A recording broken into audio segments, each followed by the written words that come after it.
Namo tassa bhagavato arahato samma sambuddhassa. The subject of the discourse today is the law of moral causation known as law of karma or Kamma in Pali.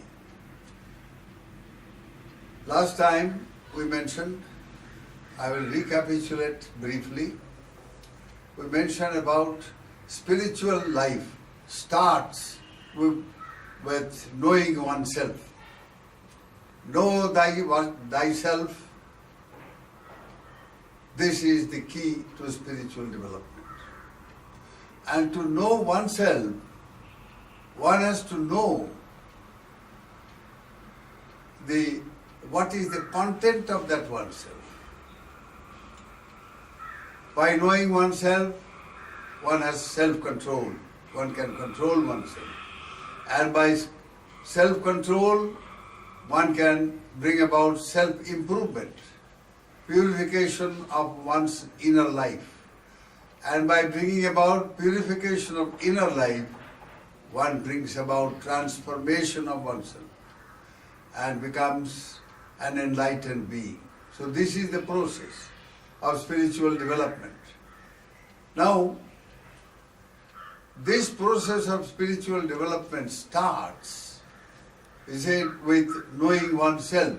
What does that mean?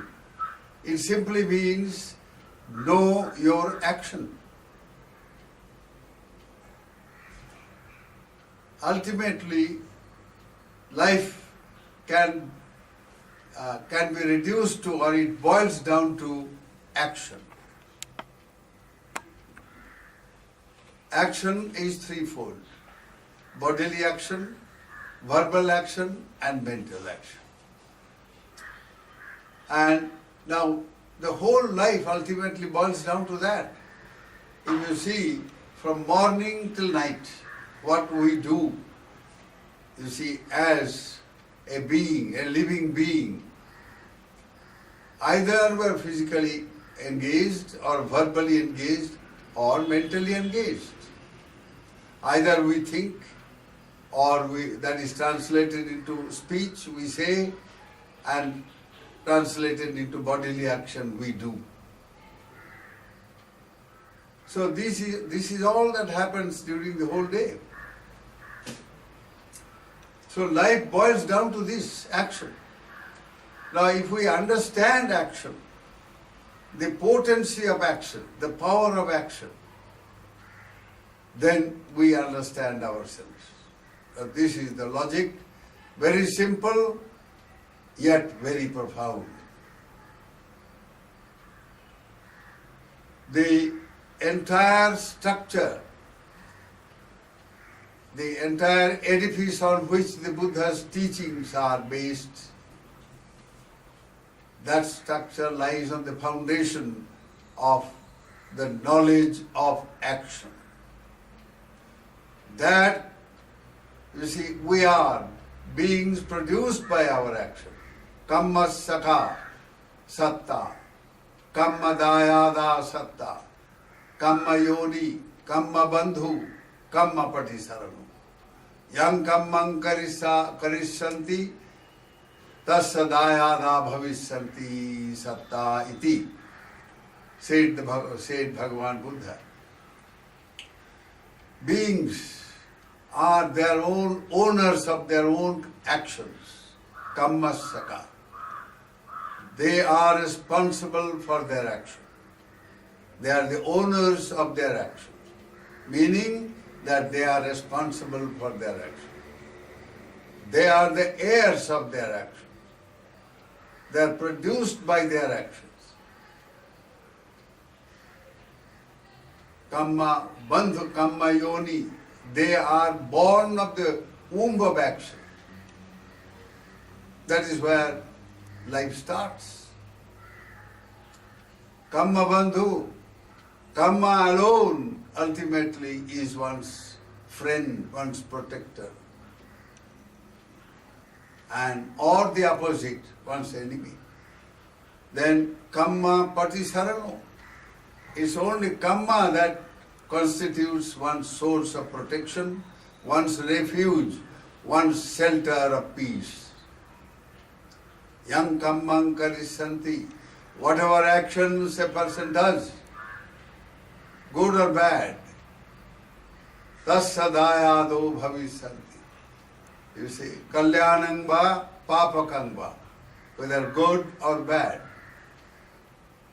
he or she becomes the heir of these good or bad actions. That is life. So life boils down to action. And if we know our actions, we know ourselves. And by knowing ourselves, we can have control over ourselves. And when we have control over ourselves, we can also bring about improvement in ourselves. We can bring about self-purification, purification of our inner life, of our mind. Because karma is generated in the mind ultimately. And that is what will be the main focus of this discussion today. How Kamma is generated by the mind. In the mind, mind precedes. Mano pubbangama dhamma, mano settha mano gaya. Mind precedes all karmic formations, which is life, ultimately. And mano settha, mind is the chief there. So how is the mind chief? Now Kamma in Buddhism is specifically, though it is an action, it is not all action. Kamma is intentional action. Not all action, not unintentional action.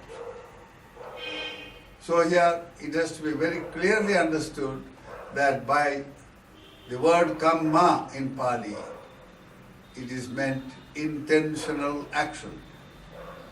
And is different from the usage, common usage of the term as karma, which is Sanskritized form of the word Kamma. Now, karma, the Sanskritized word, you see, has very different connotations. Now it is known, they say, what they mean is fate, something that is predestined.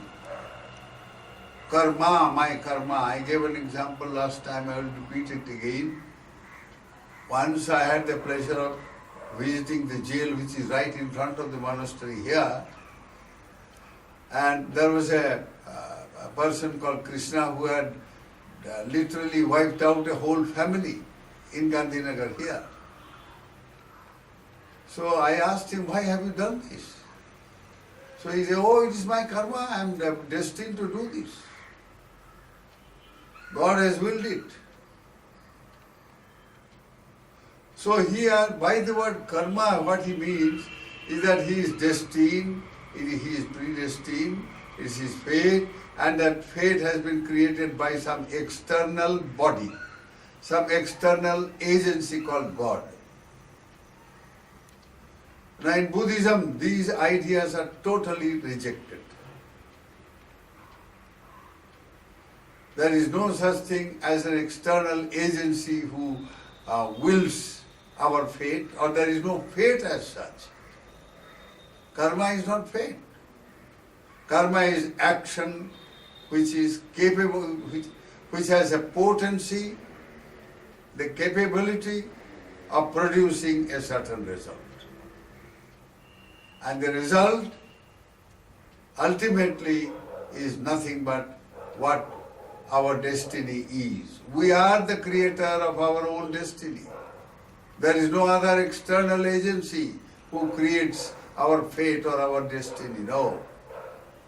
Our actions determine our destiny. What we are today is the result of what we have done in the past.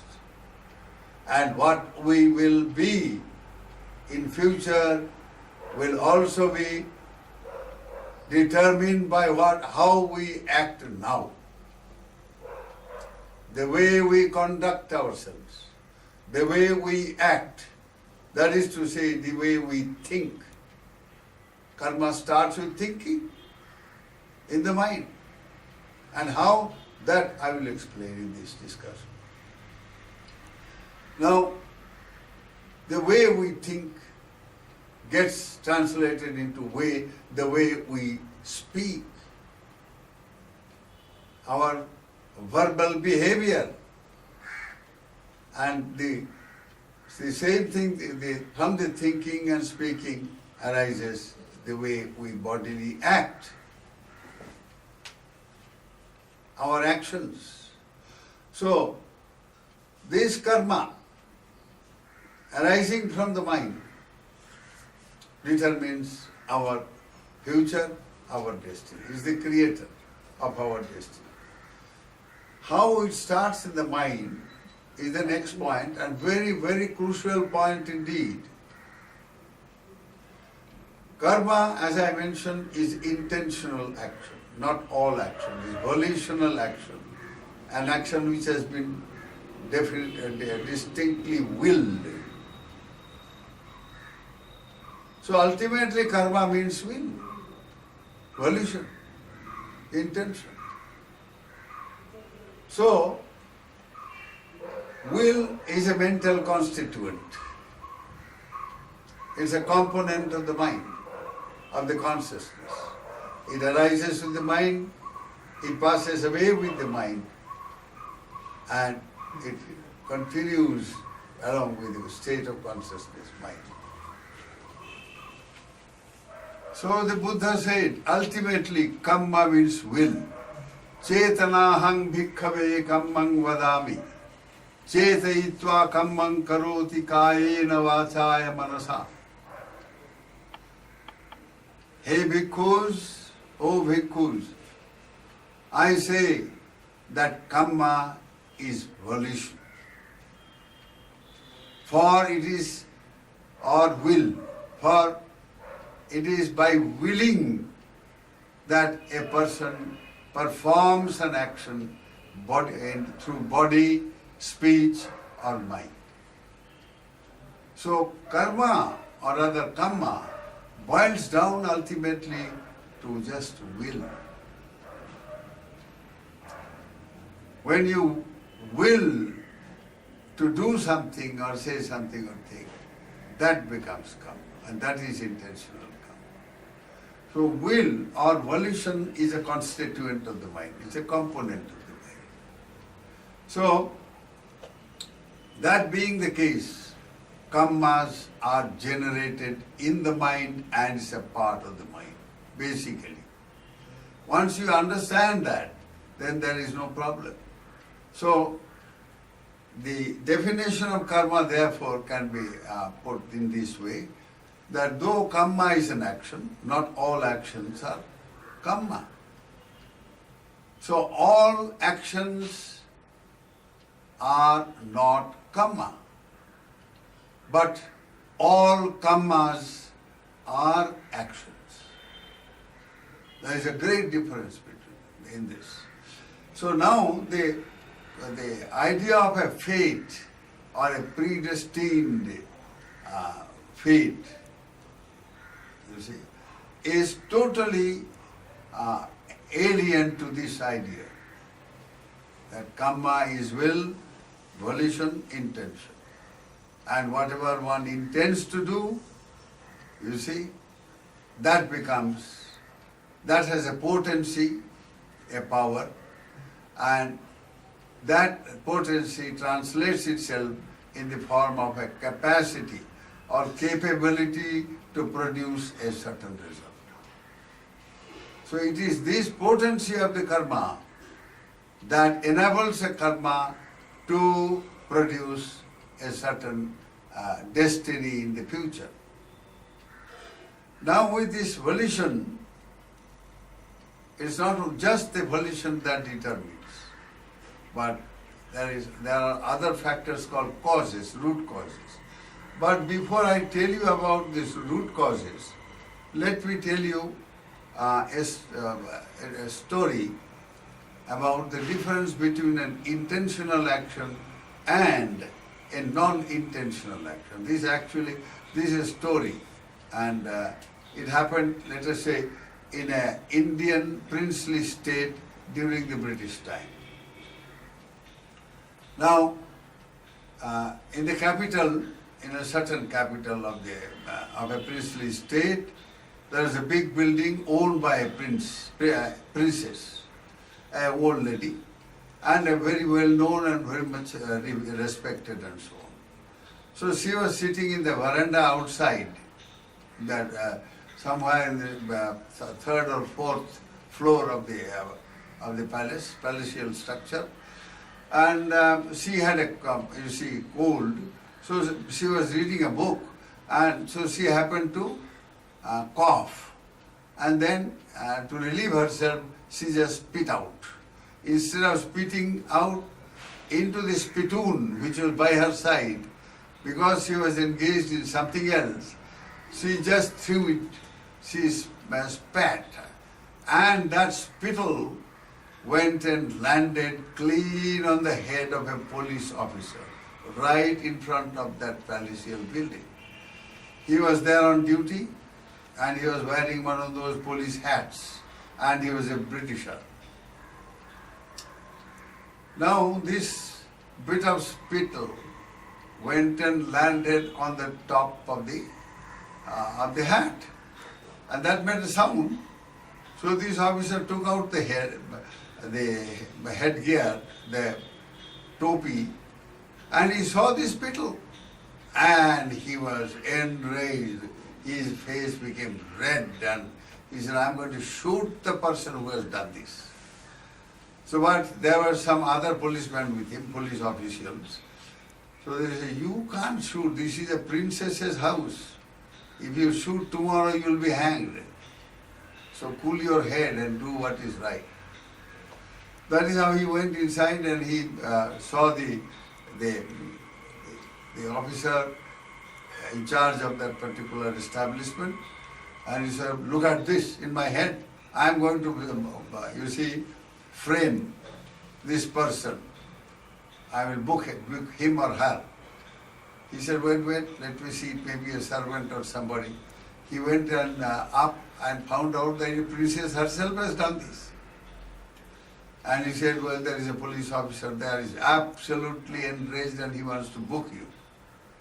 He said, okay, wait. Yes, I did spit, she said. "But my dear, I was coughing, so I spit it. Instead of in the spittoon, it has gone and outside. I am very sorry for it. I am very, very sorry. I apologize for it." So this officer said, No, Amma, you are a princess. You can't apologize. So now let that police officer do whatever he likes. We will engage our lawyer. A bureaucrat has a certain mind. So this bureaucrat had the same type of mind. He wanted to challenge. He said, "Okay, I will meet the challenge." So that is how a court was formed, a private court, because princesses cannot be brought openly in the outside court. So there the top judge, the Chief Justice of the state, and all the other important judges, the police commissioner himself and the Minister of Justice, all of them were there seated. So the princess, she was booked, so she had to go and appear in the court. So, and the lawyer also was there. The lawyer had prepared a fine case, and very eloquently he told the court that this is what has happened. The Princess Amma unintentionally has done this. She has not done it purposely, and so there is no case. The case must be dismissed. So the judge then said, who hailed actually from the princely family, he said, "Well, let the Princess Amma give her evidence." He knew the case, and he knew that there was no case at all. So he said, "The princess, was allowed to sit and to tell her case. So she said, well, I was reading this book and then I was coughing and so on. So I just spat. Instead of spitting on the spittoon which was by my side, I happened to spit it out, and that went and landed on the head, on the topi of this officer, and I am very, very sorry indeed. I apologize. Now when the court heard this, she said, well, gentlemen, you have all heard this. There is no case. And the police commissioner himself said, I am very sorry, sir, your lordship, we are very sorry, we withdraw the case. She is very, very gracious indeed, our princess. We respect her and we withdraw the case. So here the ground on which the case was withdrawn was absolutely based on law. And the law was that only intentional action can be booked, not an unintentional action. So there is no criminal case here at all. So now Buddhism emphasizes that an action to become a kamma or a karma if you want, you see, for an action to become a kamma, it has to be willed. It must be based on volition, will. It must be an intentional action, done on purpose. So, here then intention being a mental component, karma is born in the mind, it is mind generated, it is manomaya. It is created by mind created. It is mind wrought. It's a part of the mind. So basically then whatever we do, say or think are generated in the mind. So our destiny is created by our mind, not by any external agency, a God or a creator or whatever it is. And then with this idea of fate, you have the idea of reward and punishment. It is said that whatever fate a person meets, either it's a good fate, something good, or it is a reward from the Almighty or whatever. Or anything bad, it is it's will, it's a punishment coming from the top. Now this kind of idea is totally alien to the idea of intentional action and totally alien. That has nothing to do.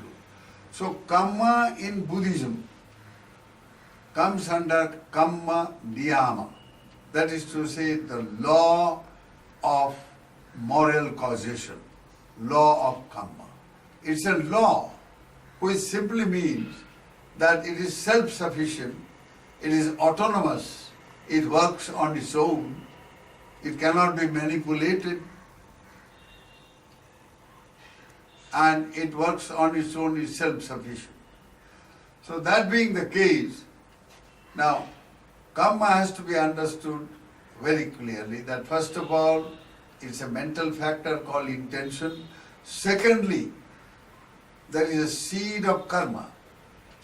Now the seed idea can be illustrated by, let us say, a tree. A tree comes from a seed and it produces a seed. It comes from a seed and it produces a seed.